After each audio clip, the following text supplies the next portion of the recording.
സത്യം പറഞ്ഞാൽ കുറവായിരുന്നു. ആദ്യം ഈ പറഞ്ഞ നമ്പർ ഓഫ് ഫൈറ്റ്സ് കുറവായിരുന്നു.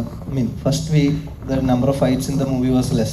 First when you narrated to me, even songs were not there.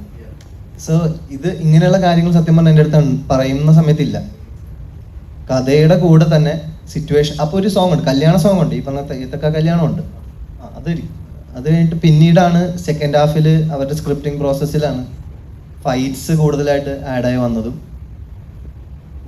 അതാ ഞാൻ പറയാം, ഇപ്പോൾ അത് ശരിക്കും പറഞ്ഞൊരു അത്ഭുതമാണ്. ഇപ്പം ഈവൺ ഈ റിലീസ് പൊങ്കലിന് വരുന്നത് ഇൻക്ലൂഡിങ് നോക്കിക്കഴിഞ്ഞാൽ ഞാനത് ഒരു അത്ഭുതത്തോടെ നോക്കിക്കാണുന്നത്. ഓരോ ചേരുവകൾ ഇതിലേക്ക് പതുക്കെ പതുക്കെ ആയിട്ട് ആഡായി വന്നതാണ്.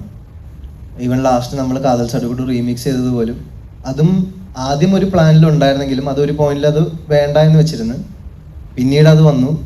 അപ്പോൾ എന്താ പറയുക, നമുക്ക് ഈ ഒരു യൂത്ത് ഓഡിയൻസിനും കൂടെ ഇങ്ങനൊരു റൊമാൻറ്റിക് ഏരിയ പടത്തിലുള്ളത് നമുക്ക് കുറച്ചും കൂടെ കൺവിൻസ് ചെയ്യാനായിട്ട് എന്തായാലും സോങ് വേണം.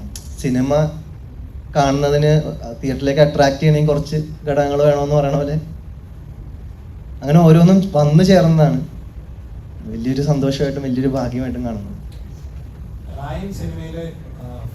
വയലൻസിനെ കുറിച്ച് ഭയങ്കര കാര്യമായിട്ട് സംസാരിക്കപ്പെട്ടിരുന്നു. ഇപ്പോൾ ഇവിടെ മലയാളത്തിൽ ഇറങ്ങിയിട്ടുള്ള, ഇപ്പോൾ തമിഴിലേക്ക് ഇറങ്ങാൻ പോകുന്ന മാർക്കോ വയലൻസിനെ കുറിച്ച് കാര്യമായിട്ട് സംസാരിക്കുന്നുണ്ട്. അപ്പോൾ ഇതിലെ ആക്ഷൻസും കുറെ കൂടി ബ്രൂട്ടൽ വയലന്റ് രീതിയിൽ കാണിക്കുന്നുണ്ട്. അതിനെക്കുറിച്ച്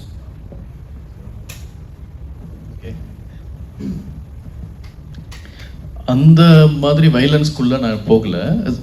எங்களால் என்னென்னா it's a realistic commercial film. Okay, so நம்ம பார்த்த விஷயங்கள் கேட்ட விஷயங்கள் இருக்கும்ல, ஸோ அதை ஸ்க்ரீனில் கொண்டுட்டு வரதான் நான் ட்ரை பண்ணேன்.